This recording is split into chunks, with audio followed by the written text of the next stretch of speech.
April 15th, 1912. In these cold... This is the story of RMS Titanic. Over 1,500 souls lost in a single night. A disaster that would change maritime history forever. At 882 feet long and 92 feet wide, Titanic was a floating city. Southampton to New York, a journey of hope that would end in catastrophe just 4 days into the maiden voyage. But before the tragedy, there was wonder. A ship so magnificent, people called it a dream. Harland and Wolff Shipyard, where 3 years of labor, blood, and innovation brought the impossible to life.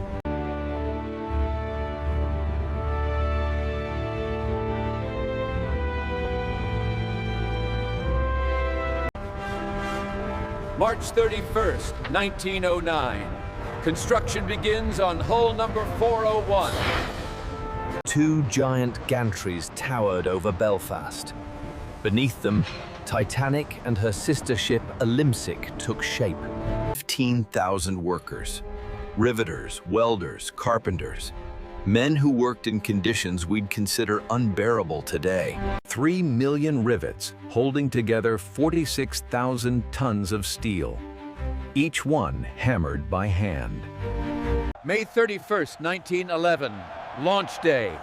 22 tons of soap and grease coat the slipway for the great slide into water. Then came the real work. 10 months of fitting her out, transforming steel into luxury. Hand-carved oak panels, crystal chandeliers. The grand staircase alone cost more than most ships of the era. 3 propellers. The center one, 17 feet across, weighed 22 tons. Power enough to push a floating palace. 29 boilers, 159 coal furnaces, 800 tons of coal burned every day. First-class cabins rivaled the finest hotels. Turkish baths, a swimming pool, even a squash court. First-class cabins rivaled the finest hotels. Turkish baths, a swimming pool, even a squash court. But for third-class passengers, luxury meant something different. Clean sheets, running water, hope for a new life. Today, the Titanic Belfast Museum stands where she was born, a testament to ambition and remembrance. The blueprints still exist.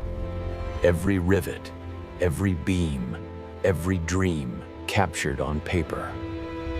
8 men died building her. Their sacrifice often forgotten in the shadow of the greater tragedy to come. The papers called her practically unsinkable. That single word, practically, would be forgotten by history. 16 watertight compartments. She could survive 4 of them flooding. That's what made her safe, in theory. White Star Line promised luxury and safety. Titanic was their crown jewel, their proof of supremacy. 20 lifeboats, enough for 1,178 people. Legal? Yes. Sufficient? Not even close. 1894 regulations, written when ships were half Titanic's size. No one had updated them. No one thought they needed to. Pride. That's what unsinkable really meant. The pride that comes before disaster. Olympic, Titanic's older sister, was already sailing successfully. The design was proven, or so they thought. J. Bruce Ismay, White Star Line chairman. He wanted to beat Cunard. Titanic was his answer. But the watertight compartments had a fatal flaw. They didn't reach high enough. Water could spill over, like ice cubes in a tray. April 10th, 1912, Southampton. The world's eyes turn to berth 44, where dreams await departure. Over 2,200 passengers and crew, each with their own story. each with their own dreams. First class arrived in motorcars and carriages. The wealthiest people in the world, seeking adventure on the newest ship. Third class came with everything they owned. Immigrants fleeing poverty, seeking America's promise. 40 tons of potatoes, 7,000 heads of lettuce, 1,500 bottles of wine. A floating city needed provisions. Minutes after leaving dock, Titanic's wake snapped the moorings of the SS New York. A near collision, an omen ignored. First stop, Shipwreck, France. More wealthy passengers join. The ship fills with laughter and champagne. Final stop, Queenstown, Ireland. Last sight of land. April 11th, open ocean. Full speed ahead toward New York, 3,000 miles away.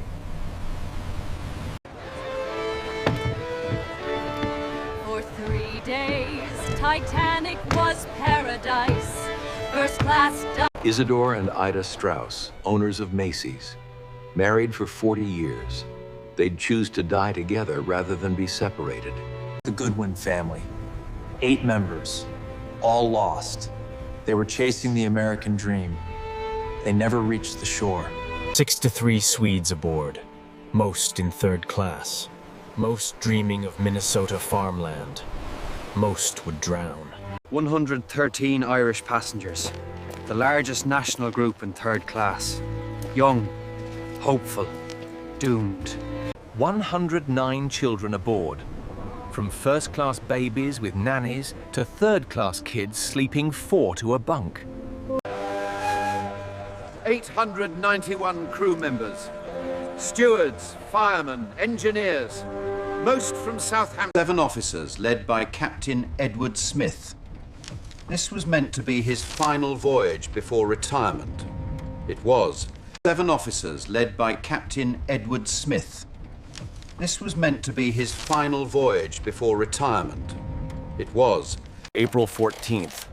Ice warnings pour in. 6 different ships report icebergs in Titanic's path.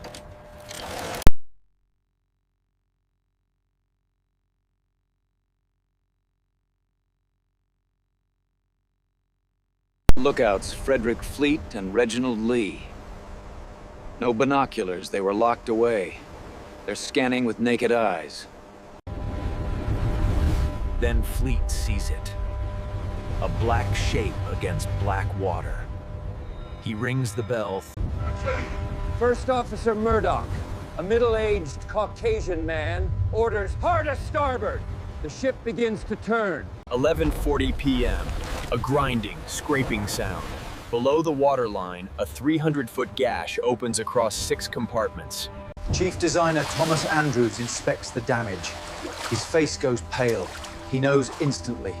Titanic has 2 hours to live. Captain Smith receives the news. The unsinkable ship is sinking. And there aren't enough lifeboats. 12:15 a.m. Phillips taps out CQD. Then stress call. Then the new signal. The Californian, 10 miles away. Close enough to save everyone. But her female wireless operator is asleep. 12:45 a.m. Lifeboat 7 launches. 6.5 capacity. Only 28 aboard. No one believes the ship is really sinking. Through it all, the band plays. Wallace Hartley and his musicians. Father Thomas Biles hears confessions and leads prayers. He was offered a lifeboat twice.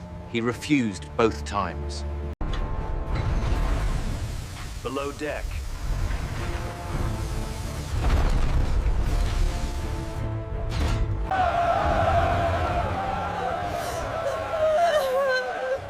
I'll see you, New York, they lie.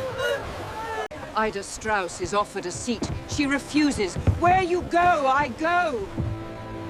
Then die holding hands. 2:18 a.m.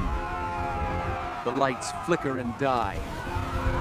The stern rises 4 to 5 degrees into the air. The stress is too much. With a sound like thunder, Titanic breaks in two. The bow sinks immediately. The stern falls back, momentarily level. Hundreds still aboard scramble for the highest point. 2:20 a.m., April 15, 1912. The stern slides beneath the waves. Titanic is gone. Screams. Thousands of voices calling for help.